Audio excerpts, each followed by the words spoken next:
जी, आज का जो सबसे पहला हम क्वेश्चन करने लगे हैं वो माइनर लॉज का जो अगला पार्ट है स्टैम्प एक्ट उसमें से करने लगे हैं, जिसमें हमें ये क्वेश्चन आ सकता है कि सेक्शन 4, 5 एंड 6 में क्या लॉ ले डाउन हुआ है या इसमें किस तरह से चार्ज किया जाएगा, स्टैम्प ड्यूटी किस तरह से चार्ज की जाएगी।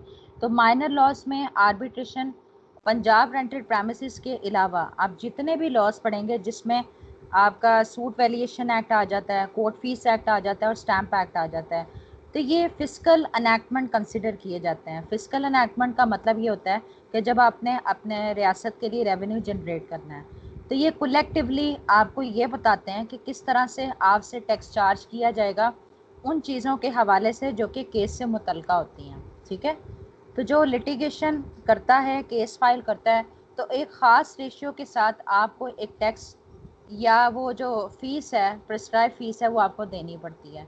तो हम अपने क्वेश्चन की तरफ आते हैं कि स्टैम्प एक्ट के सेक्शन 4, 5, 6 में क्या बताया गया है। Introduction. The Stamp Act is a fiscal enactment, the primary object of which is to collect revenue for the state. For achieving this purpose, the Stamp Act endeavor to make impossible all possibilities of evasion from stamp duty. Section 4, 5 and 6 section 4, 5 and 6 intended to prevent the evasion of any sort. अच्छा, ये law इसलिए promulgate किया गया है, इसलिए इसका नफाज किया गया है कि उन तमाम पॉसिबिलिटीज़ को ख़त्म करना है कि जो कि कोशिश करते हैं ना कि उन्हें कोई पैसे ना देना पड़े कोर्ट फीस की सूरत में।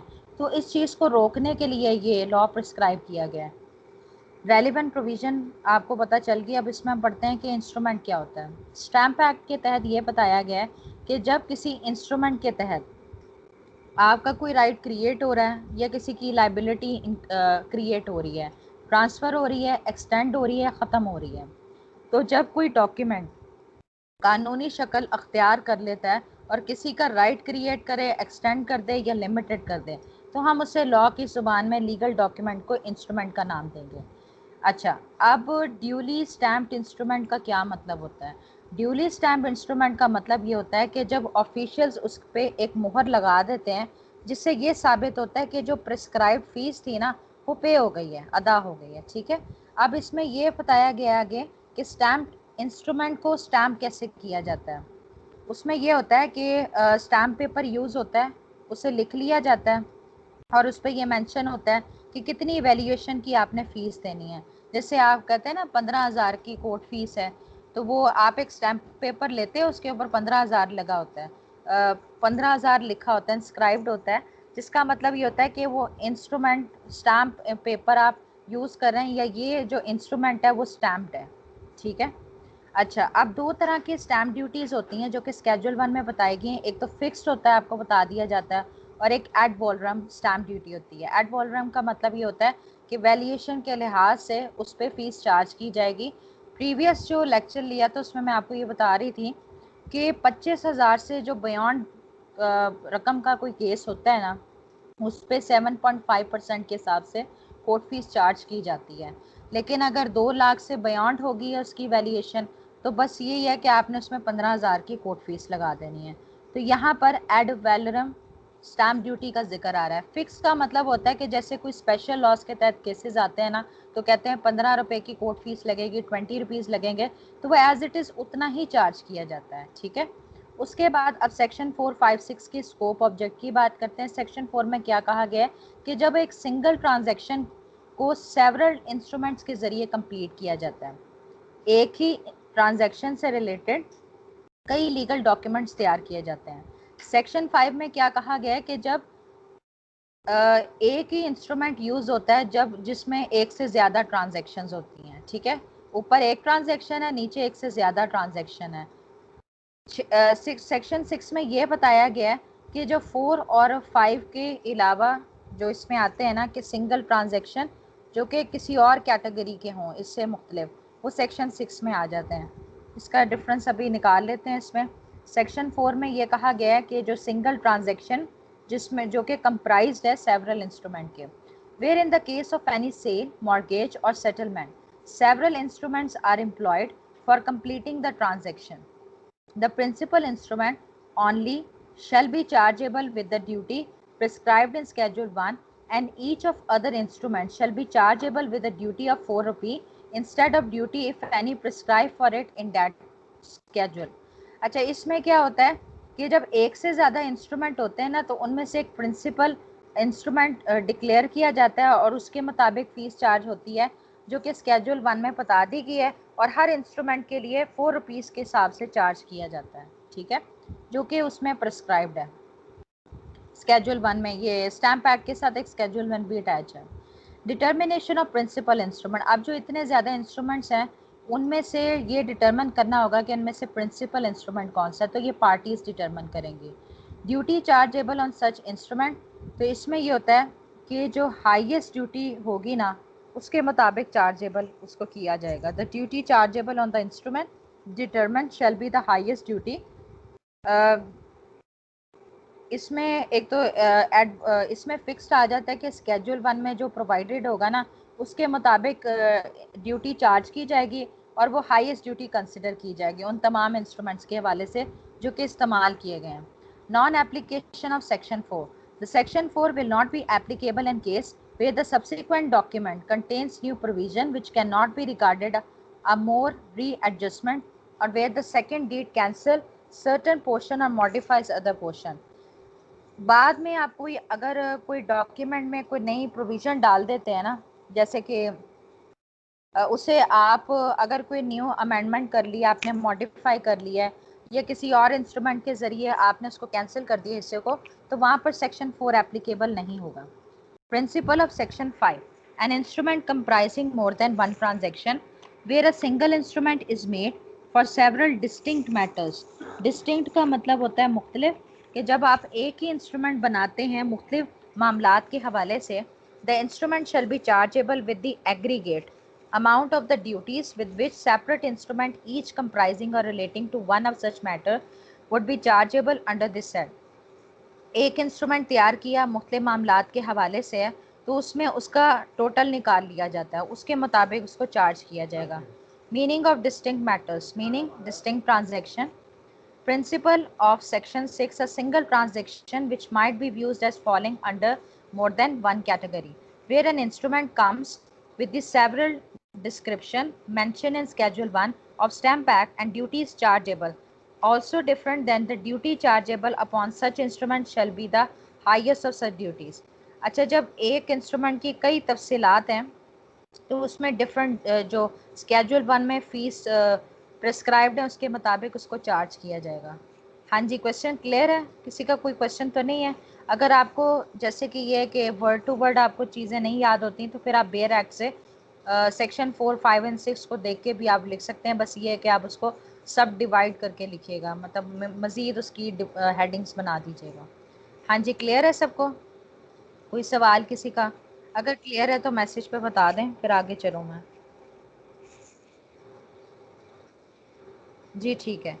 अच्छा, उसके बाद हम अगला क्वेश्चन ये पढ़ने लगे हैं कि जैसे कि आपसे स्टैम्प ड्यूटी मांगी गई है, आपने अदा नहीं की, तो और ये है कि बाज़ात होता है कि रिसिप्ट दी नहीं जाती, या फिर इस तरह से आप वो देते हो कि आप पे कोई स्टैम्प ड्यूटी ना लगे। तो जब आप उसको रोकने की कोशिश करते हो ना कि आपको ना पे करनी पड़े, तो उस पर आपको किस तरह से पेनलाइज किया जा सकता है। Introduction. Stamp duty is a fiscal statute and levies stamp duty on instruments and provides punishments if anyone tries to evade that duty. Section 30 enacts the obligation to give receipt in certain cases compulsorily and on demand. And if the person fails to fulfill these obligations, he may be punished under Section 62 or 65 of the Stamp Act.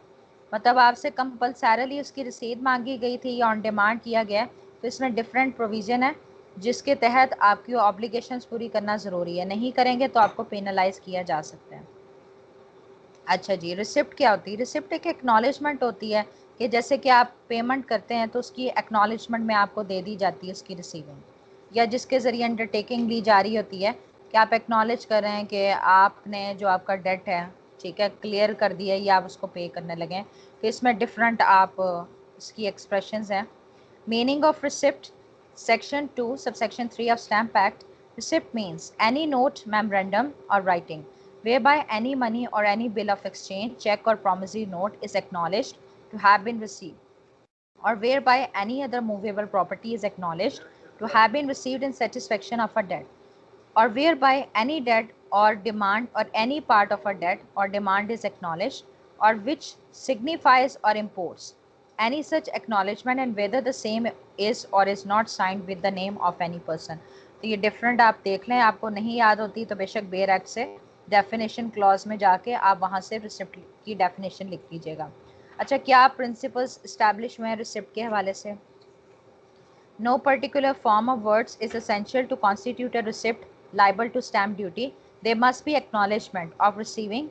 Words such as paid, settled, or a mere signature will be sufficient acknowledgements. The definition of receipt only relates to movable property. यहाँ पर कहा गया है कि prescribed form of words की ज़रूरत नहीं है, कोई भी आप लिख सकते हैं जो कि एक्नॉलेजमेंट होती है कि रिसीविंग हो गई है। अब उसमें इस तरह के वर्ड्स यूज़ हो सकते हैं तो वो सफिशेंट समझे जाएंगे। पेड, सेटल्ड हो गया, सिग्नेचर दे दिए गए हैं। तो यह यहाँ पर मूवेबल प्रॉपर्टी की रिसिप्ट के हवाले से बात की जा रही है। अच्छा, अब यहाँ पर बात की थी कि रिसिप्ट ऑन डिमांड भी हो सकती है, कंपल्सरली भी हो सकती है।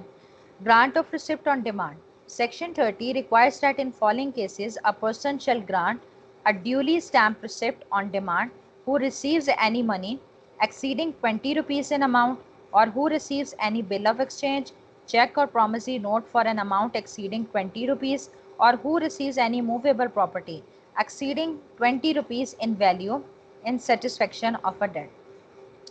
20 रुपये से की मालियत से ज़्यादा मनी एक्सीड कर रही है, ये जिसमें आप एक्नॉलेज कर रहे हो कि ये नेगोशिएबल इंस्ट्रूमेंट्स आपने रिसीव किए हैं जिसकी मालियत 20 रुपये से ज़्यादा है, और जो कि मूवेबल प्रॉपर्टी के हवाले से हो सकता है कि वो कर्ज की सेटिस्फेक्शन के हवाले से हैं।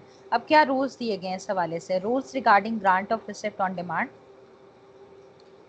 There must be a demand of receipt by the person from whose pocket the money comes and who has the right to demand the receipt. It is not necessary for the person receiving money to specify the particular purpose for which the money is paid. Where the pay has signed the postal receipt is a postal money order, he cannot be required to grant another receipt for the amount received by him through the post office. The postal receipt is sufficient as it is exempted from stamp duty. तो इसमें ये होता है कि जब आप किसी को रिसीविंग दे रहे होते हैं, पेमेंट दे रहे होते हैं, तो उसको आपने मतलब ये कहना होता है कि आप उसको रिसिप्ट इशू करो जो कि प्रूव होता है कि पेमेंट कर दी गई है।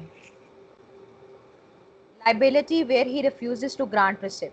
Where the person refuses to grant receipt on demand, he will be liable to criminal prosecution under Section 65 of the Act and shall be punished with fine which may extend to rupees 200, or where he issues an unstamped receipt, he will be prosecuted under Section 62 and may be punished with fine which may extend to 1000 rupees. मतलब जब आप payment दोगे तो उससे receipt भी demand करोगे, वो refuse करेगा तो ये उस तरीके से उसको पेनलाइज किया जाएगा। Essential ingredients: proof of demand, refusal by person to grant receipt, collector's sanction. Liability where he devises to evade. If a person with intent to defraud the government split a receipt for a sum larger than rupees 20 into several receipts for a sum less than 20 in order to evade duty, he shall be punished with fine which may extend to 200. Split करने की भी कोशिश करेगा तो उसको ये fine देना पड़ेगा। अच्छा, अब आगे है compulsory grant of receipt without demand. Section 30 requires that in the following cases a person shall compulsorily grant a duly stamp without any demand. Liability where he refuses to grant receipt. Where the person refuses to, अच्छा ये वही same punishment है, 200 तक है, और 62 के तहत होगी जिसमें वो अवेट कर रहा है, स्प्लिट कर रहा है, उसको 1000 है। वही सेम है जो ऊपर लिखा गया था। हाँ जी, ये क्लियर है आपको? एक मिनट ज़रा वेट कीजिएगा, एक कॉल आ रही है, 1 मिनट।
जी, नेक्स्ट क्वेश्चन ये है कि कौन से इंस्ट्रूमेंट्स हैं जो कि चार्जेबल किए जाएंगे विद स्टैम्प ड्यूटी। इस हवाले से जो रेलिवेंट प्रोविजंस है सेक्शन 3, 8 एंड 9 है। तो किस हिसाब से किस रेशियो से ड्यूटी चार्ज की जाएगी वो स्केड्यूल 1 में प्रोवाइडेड है। तो ये ज़रूरी नहीं कि स्केड्यूल 1 के मुताबिक तमाम लिस्ट आप लिख दें। हाँ ये है कि इसमें तो खैर मैंने स्केड्यूल 1 सारा नहीं लिखा, सेक्शन 3 लिखा है। तो स्केड्यूल 1 से आप देख के कुछ लिख सकते हैं कि इस पर इतनी फ़ीस चार्ज की जाएगी। मैं आपको ना नेक्स्ट लेक्चर में ये बेयर एक्ट्स रीडिंग भी थोड़ी सी बताऊंगी कि कौन सी चीज़ कहाँ पर मौजूद है। चलें अब हम क्वेश्चन स्टार्ट करते हैं। Introduction. Section 3 is the charging section of stamp duty stamp act and it lays down that an instrument is to be charged with amount of duty indicated in schedule 1. This schedule gives a list of instruments liable to stamp duty, and an instrument cannot be admissible in evidence unless it is stamped with the proper duty. Section 3 also lay down the instrument exempted to be stamped. Stamp duty क्या होता है कि उसके ऊपर एक stamp adhesive stamp लगी होती है, एक मोहर लगा दी जाती है जो कि ये प्रूव होता है कि ये बाय लॉ से रिकग्नाइज किया जा रहा है और एविडेंस में इसको एडमिट किया जाएगा। Stamp duty is a duty payable on the document provided in stamp act with schedules by adhesive or impressive stamps so that the document may be recognized by the law and may become admissible in evidence when required to prove or disprove any fact or issue. Primary object क्या है, आपको जैसे कि बताया गया कि physical enactment है जिसका मकसद ये है कि रेवेन्यू जनरेट करना है स्टेट के लिए। Principles of stamp duty on a particular instrument. The liability of instrument to stamp duty is determined by the action by the act in force at the time when the instrument was executed। मतलब जब act execute हुआ और उस time जितनी stamp duty देना बनती है उसके लिए आप लाइबल हो गए। The stamp duty is on the instrument and not on the transaction. The instrument has to be stamped according to its true intent and meaning of the transaction which it represents. Instrument chargeable with duty under section 3. ये आगे classify किया हुआ है further. Instrument mentioned in first schedule under section 3. Clause A of section 3 provides that all instruments mentioned in schedule 1 and 1A and not exempted by those schedules or by notification issued under section 9 of the act are so chargeable if they are executed in Pakistan. अच्छा, अब इसमें schedule 1 का जिक्र किया गया और कुछ ऐसे के भी जिक्र किया गया जो कि एग्जेम्प्टेड नहीं है, जिन्हें नोटिफिकेशन के ज़रिए उस पर ड्यूटी चार्ज की जाएगी। तो आप इसको मज़ीद इसमें ना स्केड्यूल 1 के कुछ ऐसे डॉक्यूमेंट्स के हवाले से लिख सकते हो जिस पे फीस चार्ज होती है। Foreign instrument which are negotiated in Pakistan under Section 3B. Every bill of exchange payable otherwise than on demand or promissory note executed out of Pakistan but acted upon in Pakistan that is accepted or paid or presented for acceptance or payment or endorsed or transferred shall be liable to stamp duty. फिर जो जिन foreign instruments के हवाले से पाकिस्तान में negotiation की गई है उस पर भी स्टैम्प ड्यूटी चार्ज होगी। Foreign instrument relates to property in Pakistan or matter done in Pakistan under section 3 से। फिर ऐसे फॉरेन इंस्ट्रूमेंट जो कि उन प्रॉपर्टीज़ के हवाले से जो कि पाकिस्तान में सिचुएटेड है। हाँ जी, क्वेश्चन क्लियर हो गया आपको? जी क्लियर है मैम। अच्छा जी, करना है और ये काफ़ी है? माइनर एक्ट तो कंप्लीट नहीं हो गया? नहीं, वो मुझे अभी कुछ देर पहले ही याद आया कि एक क्वेश्चन मिस हो गया था, ये वाला मल्टीफेरियस सूट। अच्छा, ये वाला फिर आज ही कर लेते हैं। अच्छा, वो प्रीवियस क्वेश्चन समझ आ गया सबको? काइंडली मैसेज पे बता दें, फिर आज ही इसको खत्म ही कर देते हैं मल्टीफेरियस को। अच्छा हाँ बोलें। मेरा एक क्वेश्चन है कि ये जो कंबाइंड माइनर एक्ट की बुक वो बेयर एक्ट है वो हाँ। मैंने मंगवाया, कंबाइंड जो है उसमें ना सिर्फ उसने जैसे स्टैम्प एक्ट है उसका जो है ना बताया हुआ है स्टार्टिंग में पेज नंबर अच्छा के बाद इस अच्छा, तरह, तो वो जो हमें उधर मिलेगा उसमें सीरियल नंबर वगैरह होंगे या नहीं? सीरियल या नंबर वो बिल्कुल सीरियल नंबर होते हैं। उसका मैं अब आपको हल ये है कि आज ये मल्टीफेरियस सूट करके ना कल सिर्फ बेयर एक्सिस के देख लेते हैं। आपको ये बता देती ये चीज़ कहाँ पर मौजूद है ताकि टैली करना आसान हो जाए। सही है। तो कल उसको उस तरह से ओवरव्यू कर लेते हैं जी। मैंने ऑलमोस्ट 3-4 जो है ना पेपर्स के मैंने पास पेपर देखे हैं जो पंजाब यूनिवर्सिटी ने अपलोड किए हुए हैं, जी तो वो ऑलमोस्ट वही क्वेश्चन है जो आपने दिए हुए हैं। कोई 7-7 8-8 क्वेश्चन जो है ना अटेम्प्ट हो जाते हैं एक पेपर में से। आपको याद होगा कि कुछ दिन पहले एक लिस्ट आई है आपके पास, ठीक है, आफ्ताब ने आपके ग्रुप में शेयर की थी वो आई है हाँ, मेरे पास एक लिस्ट, ये माइनर एक्ट के बारे में। हाँ जी, वो उसमें से कंफर्म है कि पेपर बन के आएगा। उसमें से जो एक आधा कोई अगर मिस भी हो गया ना, तो उसके हवाले से भी गाइडलाइन दे दूंगी। जिन एक्ट्स में से एक सवाल करना होता है ना, उसमें ये एडवांटेज ये होता है कि मेन हेडिंग्स आप कुछ वही रख सकते हो जो कि उस लॉ से रिलेटेड है। फिर जो आपसे बात पूछी गई है वो आप उसमें एलेबोरेट कर दो। और अगर आपको खुद नहीं हो रहा तो वो आप बेयर एक्ट की मदद से भी क्वेश्चन कर सकते हो, लेकिन थोड़ी अंडरस्टैंडिंग होनी चाहिए। तो मैम कल मैं हम उसको, हाँ जी, बेयर एक्ट को मैं कंसीडर कर रहा हूँ और मैं वहीं से देख के वो प्रैक्टिस भी कर रहा हूँ ऊपर से देख के लिखने की। तो बेयर एक्ट मैं यूज़ करने का सोच रहा हूँ, बजाय इसके कि बंदा खुद गप्पे मारे, अगर भूल जाता है तो बेयर एक्ट बंदा यूज़ करे। इस हद तक करो कि जो चीज़ याद नहीं हो रही ना तो मैंने ये यहाँ से करनी है। अगर बिल्कुल रिलाई करके उसी पे आपने करना है ना तो टाइम बहुत वेस्ट होता है, ये याद रखना। हर पेपर के लिए बार बार ये नहीं होता कि बार बार आप बेयर एक्ट को खोल के देखते रहो। हाँ जी, हेडिंग्स जो है ना वो देख रहा हूँ मैं, और हेडिंग्स जो एक्स्ट्रा याद कर रहा हूँ इसके लिए, लेकिन बेयर एक्ट यूज़ करना है। उससे ये है कि कम से कम कुछ तो बेटर लिखा हो ना उसमें, क्योंकि पेपर में बैठ के अक्सर ऐसा होता है कि कुछ चीज़ें ज़हन से निकल जाती हैं। अच्छा अच्छा, ठीक है। अब फिर आगे हम करें इसको, ये लास्ट रह गया, इस टॉपिक को कर लें। मल्टीफेरियस, जैसे कि नाम से जाहिर हो रहा है कि एक दावे में आप कई चीज़ें मांग लेते हो। अब डिस्टिंक्ट कॉज ऑफ एक्शन के होने की वजह से अब ये नहीं होगा कि एक जगह पर इकट्ठा कर दिया जा रहा है तो थोड़ी सी कोर्ट फीस चार्ज होगी, बल्कि उसका एग्रीगेट निकाला जाएगा। तो हर कॉज ऑफ एक्शन के लिहाज से एग्रीगेट निकाल के आपसे कोर्ट फीस चार्ज की जाएगी।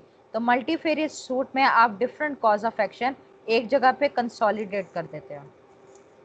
Introduction. Suit which consists of two or more distinct cause of action, and when a suit is filed combining multifarious cause of action, then claim on the basis of cause of action is to be valued separately and requisite court fees is to be paid on the suit under the provision of section 17 of the Court Fees Act 1817. Relevant provision section 17 principle क्या है कि court fees charge करनी है जो multifarious suit आपने दायर किया है। मल्टीफेरियस सूट का क्या मतलब होता है? Multifarious suit are those in which two or more distinct causes of action have been joined under order 11 rule 3 of the CPC. a law suit in which dissimilar cause of action or parties are joined incorrectly। कई चीज़ें आप मुख्तलिफ मांग लेते हैं एक दावे में, उसे मल्टीफेरियस सूट कहते हैं। अब इसमें ऑब्जेक्ट क्या है कि लॉस नहीं होना चाहिए रेवेन्यू के वाले से। अगर आप सेपरेट कॉज ऑफ एक्शन इकट्ठे कर देते हैं तो इसमें एक तरह से पार्टीज को प्रोटेक्ट भी किया जा रहा है कि लिटिगेशन की वजह से आपको हरास नहीं किया जाएगा। कंडीशंस क्या है इसमें? To or more distinct subject matter, ये आपको पहले बता दिए कि मुख्तलिफ किस्म के कॉज ऑफ एक्शन आप डिस्प्यूट्स कॉन्ट्रोवर्सीज को हाईलाइट करते हैं, उसमें as a plaintiff and defendant आप ऐड होंगे, स्टैम्प्ड होगा उसमें। तो उसमें अब आगे ये बताया गया कि सेक्शन 17 के तहत कौन कौन से मल्टीफेरियस सूट कंसिडर किए जा सकते हैं। Suit on the basis of separate hundis और bill of exchange, suit for joint possession and partition, mortgage suit, suit for partition and accounts, suit for possession of house and rent, declaration required for distinct cause of action, suit against principal debtor and guarantor, suit basis on several pro notes, suit for specific performance of preemption, suit against settlement। तो ये तमाम दावे हैं जो कि जिन्हें आप multifarious suit consider किए जा सकते हैं। ये बेयर एक्ट में प्रोवाइडेड नहीं है, खुद ऐड किया है इसमें। यहाँ तक क्लियर है सबको? किसी का कोई क्वेश्चन तो नहीं है? अगर क्लियर है तो मैसेज कर दें, फिर आगे चलूँ मैं।